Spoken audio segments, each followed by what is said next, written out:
내 급여, 이제 와이프 급여로는 안 되니까 추가적인 부수입 재원을 좀 찾아야 되겠다라는 생각을 좀 많이 했던 것 같아요. 그렇게 좀 시작했던 게 알바를 초반에 좀 시작을 했었거든요. 알바를 했어요? 네. 원래 경매를 하기 전에? 경매하기 전에 이제 생각을 했던 게 네. 택배를 좀 해보자. 택배 3하차 알바를 좀 해보자. 열심히 살았구나. 좀 지독하게 생각은 했는데 지독하게 몸이 힘들더라고요. 그게. 저는 잘하고 있다라고 지금 생각은 하고 있거든요. 나는 너무 잘했다고 생각해요. 왜냐면 선생님 사실 이런 영상에서 제가 공개를 다 하기 불편한 부분이 분명히 있거든. 어쩌면 네. 사회 제도라는 거, 법, 규칙, 어떤 선이 있잖아요. 그런 부분에서 애매한 선이 항상 생기잖아요. 이 법을 내가 넘어선 건 아닌데 사실 약간 애매한 부분들 찾아내고 오는 게 저는 그게 현명한 사람이라고 생각하거든요. 너무 그 잣대에서 나는 원칙만 고수할 거야 라고 하는 사람은 얼마나 융통성 없고 꽉 막힌 사람이 아닐까라고 난 오히려 생각해요. 어떤 상황에서든지 항상 유연하게 대처할 수 있는 사람이 현명한 사람이라고 생각하는데 선생님이 뭘 그렇게 뭐 과하게 한 부분도 나는 아니라고 생각하거든요. 그렇죠. 네. 네. 그리고 그게 막 5년, 10년 뭐 그렇게 가는 게 아니고 뭐 한 7, 8개월 정도 되는 거잖아요. 네. 이게 6월 달인가 나온다 그랬어요. 네, 맞아요.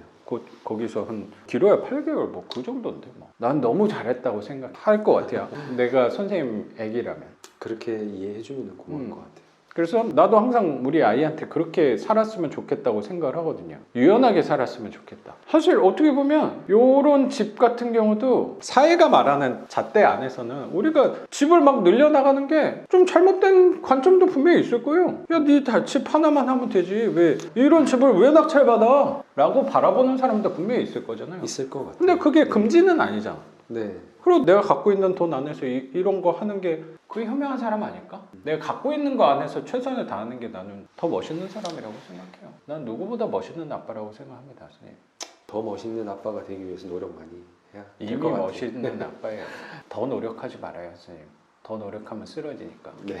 요 정도만 하면 돼요. 네. 지금 알겠습니다. 아주 좋아요, 선생님. 여기서 얘기가 되게 길긴 했는데 그 불편한 상황은 어쨌든 정리를 좀 네. 해서 방향은 제대로 정한 거네. 방향은 네. 요거를 명확하게 정했죠. 늘려가야겠다라고 정했는데 선생님 아까 선생님 사모님한테 이렇게 설득도 하고 했다고 했는데 어떤 방향으로 내가 하기 위해서 이걸 하는 거다. 왜 하시는 거예요?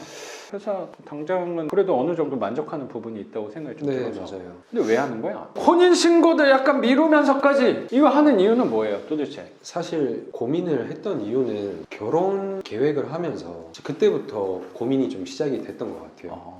그 결혼을 생각을 하다 보니까 향후에 와이프가 임신을 하게 되고 이제 아이가 태어나게 되면 언젠가는 제가 외벌이로 전향이 되지 않을까라는 관점에서 시작을 했던 것 같아요. 그래서 단순히 제 월급만 가지고는 생활하는데 힘들지 않을까라는 생각이 굉장히 컸어요. 그래서 그때부터 고민을 좀 많이 했던 것 같아요. 근데 그 결혼을 이제 하기 위해서 덜컥 직계약을 해버렸고 이제 와이프의 수입과 제 수입을 합했을 때 우리가 갚아나갈 수 있는 능력이 된다고 제가 판단이 됐죠. 근데 그때 당시에는 이제 아이를 염두에 주지 않고 제가 계획을 한 바람에 이제 덜컥 계약은 했지만 뭐 지금은 뭐 안 좋은 선택은 아니었다고 생각을 하죠. 결국에 집값이 많이 올랐을 거 아니야 그때보다. 뭐 생각보다 좀 많이 그러니까. 네. 그래서 뭐 근데 저는 뭐 그게 순전히 집값이 오른다고 해서 팔 생각도 없고 그렇죠. 뭐 그게 순전히 지금 당장 내 수중에 들어온다는 생각도 안 하고 있기 때문에 집값 오르는 건 저랑은 크게 의미는 없는 것 같아요.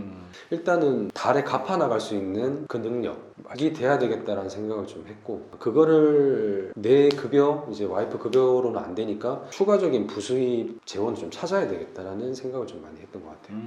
그렇게 좀 시작했던 게 알바를 초반에 좀 시작을 했었거든요. 알바를 했어요? 네. 원래 경매를 하기 전에? 경매하기 전에 이제 생각을 했던 게 네. 택배를 좀 해보자. 택배 3하차 알바를 좀 해보자. 열심히 살았구나. 좀 지독하게 생각은 했는데 지독하게 몸이 힘들더라고요. 그게 마치면은 뭐 정시 칼퇴근하면 6시인데 몇 시에 출근을 하는 거야? 그때 당시에는 6시 반까지 출근을 했죠. 새벽에? 네. 아침 조회를 해야 되니까. 회사를? 건설 현장이다 보니까 아침 조회를 이제 제가 진행을 하거든요. 근데 택배는 새벽에 일을 하는 거잖아요. 그렇죠. 근데 상하잖아요. 그때 당시 마치고 시작 시간이 9시인가? 8시인가 시작을 해서 밤 네. 택배 알바가. 네. 8시쯤 시작해서 새벽 1시나 2시에 끝나는 그 상하 차이를 분류하는 작업을 좀 했죠. 근데 그게 무거운 걸 들고 이렇게 나르고 하다 보니까 네. 와, 일주일만 하니까 이게 입술이 다 터지고 잠도 못 잤을 거 아니야. 아, 이게 자는 건지 마는 건지 잘 모르겠더라고요. 와 진짜 선생님 대단하다.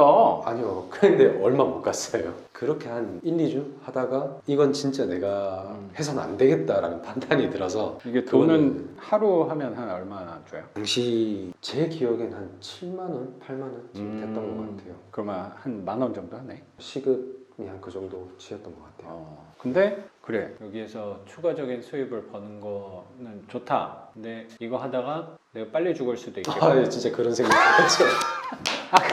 그러다가 이제 그만두고 예, 다시 시작했던 게 그 야간 출장 세차. 네. 아 진짜 열심히 살았다. 근데 그것도 시간대는 똑같더라고요. 근데 또 차 한 대당 2, 3분에 다 닦아야 되니까 그것도 굉장히 힘들더라고요. 그것도 새벽 2시쯤에 끝나고 아 그렇게 차가 많아? 예약을 한 차들이 있으면 그 동네에 가서 주차장에 가서 네. 다마스 차를 타고 아 그런 뿌리면서 거 좀 이제 본 거 같아. 세차를 하죠. 아 그거는 알바로. 예, 그것도 알바로. 그거를 좀 하다가 그건 얼마나 했어요? 그것도 한 달 정도. 그것도 잠 시간을 줄이고 한 부분이어서 오래 하는 게 고됐을 것 같아요. 굉장히 좀 많이 고되죠. 뭐 잠도 못 자고 한데 자꾸 제가 숙소 생활을 그때는 했다 보니까 그때 관리 차장님께서 이제 같은 숙소를 사용을 했는데 제가 계속 늦게 들어오니까 너 뭐하러 이렇게 늦게 오냐 하다가 이제 제가 실수로 그 알바 갔다 왔다고 얘기를 하면 안 되는데 해버렸죠. 네네. 나중에 돼서 저한테 따로 말씀해 주신 게 이게 회사기에 들어가면 굉장히 인사에 안 좋을 수가 있다. 막말로 잘릴 수도 있다. 그런 식으로 좀 겁을 주셨죠. 회사에 알게 되면 그 회사에 집중을 해야 되는데 겸업에 대해서는 회사는 네. 예민하니까. 그리고 이제 주업에 피해가 가면 너도 그렇지. 힘들고 회사도 안 그렇지. 좋지 않겠냐라는 얘기를 듣고 알겠습니다 하고 이제 바로 정리를 하면서 이제 물색을 했죠. 내가 뭘 해야 되나. 그러다가 이제 찾게 된 게 이제 경매. 이거다라고 좀 생각을 했나 봐요. 경매는 그냥 검색하다가 알게 됐고 네. 책을 많이 찾아봤던 것 같아요. 선생님 말씀하신 뭐 부자 아빠 가난한 아빠 책도 읽어봤고 근데 거기는 경매라는 말은 없었던 것 같긴 한데 부동산에 관심이 제가 조금은 있다 보니까 그런 쪽으로 할 게 어디 없을까 하다가 경매를 시작해보자. 경매 책만 주구장창 읽었던. 선생님도 회사를 그만둬야 되겠다 이런 부분이라기보다 지금 현재 사모님하고 태어날 아기랑 조금 더 넉넉하다는 표현도 뭐 맞을지 모르겠는데 쪼들리지 않게끔 만들어야겠구나. 전에 맞벌이 할 때랑 똑같이 유지는 해야겠구나라는 생각으로 이 현금흐름에 관심을 갖게 된 거라고 생각이 좀 드네요. 네, 맞습니다.